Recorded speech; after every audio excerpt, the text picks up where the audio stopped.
I am so excited about having JJ Cooper with us, executive editor from Baseball America, a man who has been on the trail of minor league baseball for forever, it seems like, and really has got it so well down when in terms of what Major League Baseball has done to reorganize minor league baseball. That there's a primer that he's put together up on the website at baseballamerica.com. It's called Answering Your Questions About Minor League Baseball in 2021. Now, if you subscribe to baseballamerica.com, you know this already. If you don't, they've got digital subscription, there's print subscriptions, there's the combo as well. And JJ, first off, thank you so much for taking time and joining us here on Sports Talk this afternoon.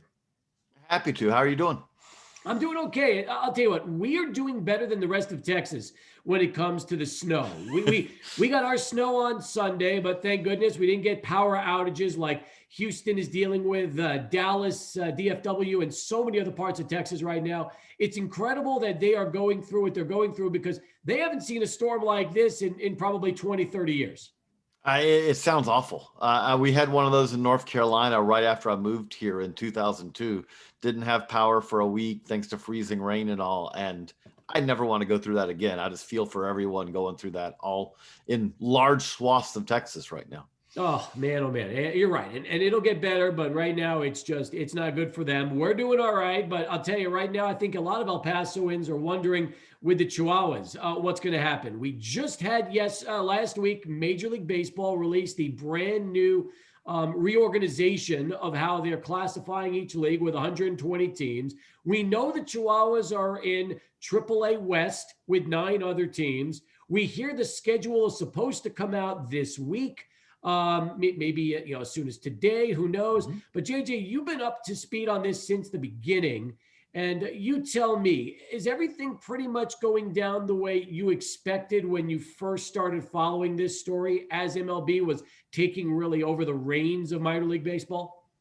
I can't say that because I think it was like October of 2019. We've been writing about that the professional baseball agreement between Major League Baseball and minor league baseball was coming to an end. There had to be a new one.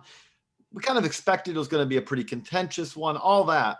But if you'd have told me in October 2019, we reported at the time that MLB was looking to reduce from 160 teams down to 120, that they wanted to upgrade facility standards. They want to do all those things. So if you told me that we'd be sitting here today, 120 teams in 4 full season leagues, eliminating basically short season rookie ball other than complexes, that would have absolutely fit what I was expecting. If you'd have told me that there would be increased facility standards, that there would be some reshuffling of leagues and all to try to cut down on travel, I buy it. Yep. If you'd have told me that day, though, that MLB would be running the minor leagues, I wouldn't have believed it, simply for one main reason, which is that wasn't part of the original proposal. Now, it could be that was coming down the road and that just wasn't in the initial proposal, but I played over in my head a dozen times. Like if MILB at that moment had said, okay, we don't like this, but we accept, would there still be a separate minor league baseball and a separate Major League Baseball? Because it kind of ended up where MLB, I don't know what other way to say it, they got everything they were looking for in their initial proposal, then and not except for this. They got that and then some. That's true. I think one thing is for certain. The minor league baseball system, we knew that Pat O'Connor had been running as president up until this COVID pandemic is gone. And probably now that we look at the way minor league baseball will be handled, the teams will look the same, the fields will look the same, but the structure and the infrastructure of minor league baseball, the way it's sold, the way it's profited, that's going to change forever, isn't it? You're not putting, this is toothpaste in a toothpaste tube. You are not putting it back in. I cannot envision a scenario. The reason we had the major league, minor league system that we had can only happen that way because it was something where you built it over the course of a century, more than a century, really. You wouldn't, if you were starting this, no other system, no other U.S. professional sports had a system like baseball had. Well, why was baseball system like that? It was because if you rewound to 1903, when the National Association, which is minor league baseball, kind of got together, there was all these different levels, all these different leagues, but each of them was uniquely independent and there were no real ties between them. And so a system that springs up from that means that you can have a system where you have all these teams that you have this situation where at the end of the day, we ended up with a situation where Major League Baseball paid the players and paid for the coaches at the minor league levels, but there were separate minor league baseball teams and they were responsible for the entire business operations. They were responsible for the travel. They were responsible for putting on a quality game. That will never go back like that, because that's a scenario that once you've gone away from that, I just can't envision you ever saying, okay, the MLB would ever go back to a system like that. Now, baseball also came up with this new PDL system, the Professional Development License, which is now 10 years long. It used to be, JJ, where we'd be dealing with 2-year agreements and then they'd be re-upped. Now, suddenly you're locked in with your affiliate for 10 years. Is that something that you think will ultimately be beneficial to teams in the long run, or could that really pose problems? I think it'll do a little bit of both. I mean, from the positive for everyone involved, 10 years means, okay, these are different relationships than they were when they were 2-year. And also there were restrictions because of the 2-year affiliation shuffle. There were restrictions. There were things that MLB teams were not allowed to do for the minor league club because it was viewed as an illegal inducement to try to, keep a team as their affiliate. So for instance, if a club, an MLB club, wanted some really significant facility things that are purely from a player development standpoint, we would like to put in, an extra room here for video, or we know that this is only for us. It's not going to really benefit the minor league operator. They couldn't do that before. Now it is something where those restrictions have gone away. It's a 10-year relationship. If you have a good relationship, there could be kind of a deeper partnership between major league club and minor league club, because this is a long-term relationship. And really, even 10 years from now, if a major league team is happy with their minor league affiliate, it's 10 years, and then likely it's 10 years again, 10 years from now. So with those kind of long-term relationships, you can kind of start doing some things that were both unlikely to ever happen before, but also not even allowed to happen. That's the positive. Mm-hmm. The negative is, if you're a minor league operator, the balance of power here, which used to reside when it came to affiliation shuffles, in some cases pretty strongly with the minor league affiliate, that has shifted dramatically to the major league club, because the major league club 10 years from now gets to essentially choose, do we want to keep you or do we want to move on? And if we do, there is no guarantee. Before, you were guaranteed you were going to get someone else. Now there's no guarantee necessarily that you would get another MLB team to affiliate with you. JJ Cooper with us, executive editor, Baseball America, here on Sports Talk. So in the case of the Chihuahuas, JJ, I mean, they've had a great working relationship with the Padres from the very beginning. Brand new ballpark, downtown El Paso. It's got all the bells and whistles. It's basically a major league facility, just scaled down. And as long as the upkeep is good over the next 10 years, I'm not worried. But there's a lot of these 120 teams that aren't as fortunate as El Paso. Older stadiums, maybe not necessarily the facilities that these major league clubs need. And ultimately, if you look down the road 10 years from now, there could be a lot of potential reshuffling if those facilities are not kept up the way they need to be. Most teams around minor league baseball, most facilities are going to have to be upgraded. There are things in this, like, to just give you a couple of examples. Now, at the AAA level, this is not true, but at the lower levels, the lighting standards for how bright you have to make the infield and how bright you make the outfield during a night game have gone way up. So understandably, most everyone's going to have to put in lights, because if the requirement before was 70-foot candles, we don't need to get to foot candles, but if it was 70, now it's 100. Most teams didn't build it to 100 before because that wasn't the requirement. I don't know of many parks in the country that you have to have a separate locker room, clubhouse space for female staff, coaches, trainers, things like that. that was something that's never been in the facility standard before. It's needed now. I mean, you look, there are a number of women who are hitting coaches, who are, strength and training, there's a need for that. But that's something where that's a new part of the standard that never existed before. And very few teams, unless they had, extra clubhouses or whatever before, are going to have that. Everyone's going to most everyone's going to have to do upgrades to do that. There are a lot of things like that. There's going to be a lot of, if you own a lighting company, if you own an architecture firm that does stadiums, construction, there's going to be a lot going on over the next 5 years. Now, the thing about it is it's a 10-year deal, and there's a 3-year grace period to get to these standards. So a lot of this is going to be known far before 2031. But yes, there's a lot that's going to happen over the next, really the next 3 to 5 years. We continue right now with JJ Cooper, executive editor, Baseball America and baseballamerica.com. We're talking minor league baseball. We're talking about the reorganization of minor league baseball and how it affects the Chihuahuas and everybody else in the PCL. Look, San Antonio was just made a AAA team, and now they're back to being AA again for the next 10 years. It's almost like they were teased, JJ, and now they're back in AA purgatory for the next decade. Wichita too. I mean, Wichita just, moved heaven and earth to get a AAA team after being a AA team in the Texas League many years ago. Mm-hmm. And welcome back to AA in both of those cases. And the rough thing on those are there ended up being numbers games of some sort. Now, I will start with the overarching thing. If you want to explain why did this team make it? Why did this team not? Why is this team moving? Why is this team, staying, that seemed like they didn't draw as well. Facility's not as nice. They're in a higher level. They got their affiliate, whatever. The starting point for all of this is, what did the MLB teams want? MLB went to all 30 clubs and said, who do you want to affiliate with? And in some cases, the most probably notable one being the Yankees said, we don't want to be in Trenton anymore for AA. We would like to be in Somerset, which was not even part of affiliated baseball before.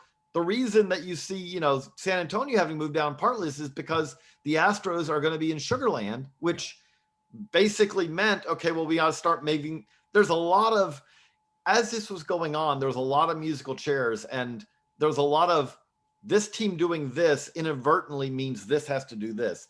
I think San Antonio is one of those kind of inadvertent ones, which is, someone has to, we have too many AAA teams because St. Paul and Sugar Land joined AAA. By the way, also geographically, they needed to move Jacksonville up to make the geography work. Well, all of a sudden, then that's bad news for San Antonio, and Wichita moved down to AA. And it's really bad news if you're a Fresno, because they went from AAA down to low A.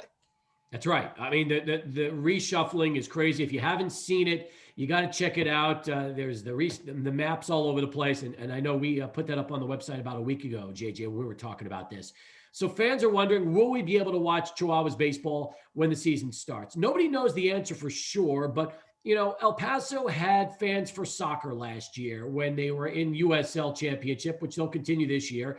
They're figuring we'll have fans. We might not be able to go more than 10, 15% capacity, but we'll at least be able to start like that. I wonder about the rest of minor league baseball and if fans are going to get the opportunity to at least enjoy watching games. If not, how does minor league baseball survive, since it's really predicated on fans being able to go watch the games? And you make a great point there, which is this is not Major League Baseball. This is not the NBA. This is not the NFL. Those are sports that are as much TV shows as they are sports.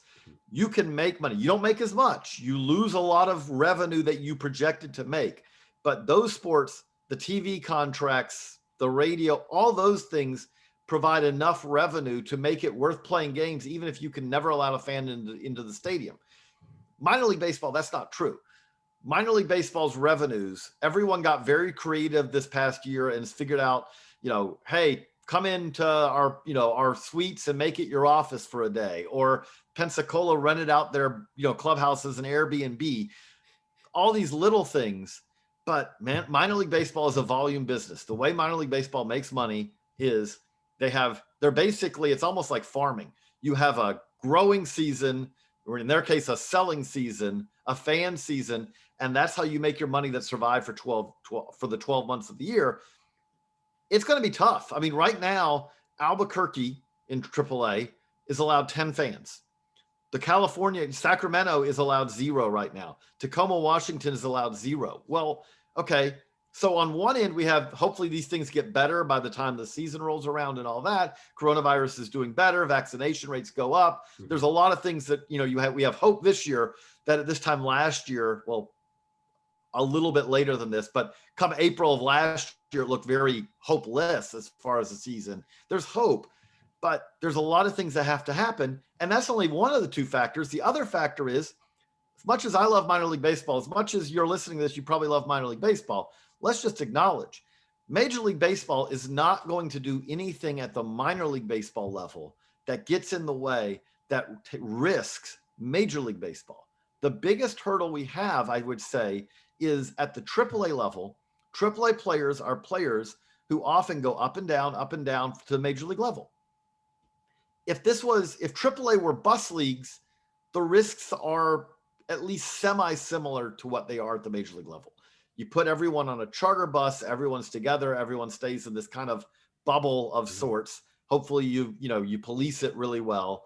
And those players, okay, if they have to come up, they've stayed in their AAA bubble, now they're going to the major leagues. AAA is not a bus league, though. You can't bus from Tacoma to Round Rock. And even there are teams in AAA who really don't have busable trips around them. They're fly commercial, and that's a real hurdle. Is I don't know how comfortable Major League Baseball is going to be in saying, the Astros need to bring up 2 relievers for this series from AAA, and those relievers in AAA were just on 2 flights, a Delta flight and a Southwest flight in the last 2 weeks. That's going to be a hurdle that, as right now, we don't even have the health and safety protocols for the minor leagues. Those are coming. Sure. But those are going to be hurdles that may lead to alternate, training sites in the early going, and then it gets better, or it's a lot of up in the air still. Absolutely. Now, we've heard that AAA is going to report with the big league club, and they're the only ones. Everybody else will report at a later date, so they don't have too many players in the minor league complex. We've also heard that the minor league season is supposed to start around second week of April, but some say it could be pushed back to May, which is when the AA and A seasons are supposed to start. So do we know for sure yet, JJ, if Major League Baseball is still targeting that second week of April start date for AAA ball? I expect when we get schedules this week, from everything I understand, they're going to list April start dates, second week of April, basically start dates for AAA. Now, there will be 1,000 caveats on that, which is, I think the way I wrote it last Friday is imagine those schedules are written in a dry erase marker. They're there, you can read them, but do understand that, that there's going to have to be a lot of flexibility on this. And I do think that April is the toughest part of this, because you're hoping by May, you're especially hoping by June that we're in a different situation with the pandemic, with coronavirus. But April's not that far away. And again, right now, I don't have an answer. I don't have a great answer for if you said these teams can't play in front of fans. AAA teams who have not really made any revenue over an 18-month span, if you said, by the way, you are on the hook for paying for travel, for paying for hotels, for paying for game operations without fans in the stands, I don't have a good answer for how they can do that, because they're in a kind of a struggling cash poor state as it stands. So there's a lot of TBD to go with whatever the schedule comes out. Last question. I would assume that since El Paso's in the East and there's 5 teams in the West, East champ will play the West champ for the AAA West title. Once that's done, do you expect the AAA West champion to play the AAA East champion and have the AAA championship game, much like we saw when the PCL played the International League over the years for that AAA championship? Now, are we talking about 2021, there will be no playoffs. They have already traded that off, for getting more dates, because we're going to have a late start to the season. We know that we're going to, but for 2022 and beyond, I would anticipate, I don't know. I guess I'm not going to speculate, because I really don't know. Like they know right now. I have worries. There's no playoffs this year. Yeah. There's no All-Star games this year. And there's no All-Star games, by the way. All-Star games is something that we can say likely farewell to in the minor leagues. I love minor league All-Star games, but that's something that, is is in the travel and health and wellness and all that they've talked about for this. It says that no All-Star game can be played without MLB consent. Not saying that it can't be, that can't come, but it's unlikely to, because that's the reason it's written into that there's no All-Star games. I'm hoping we're going to go back to playoffs in 2022.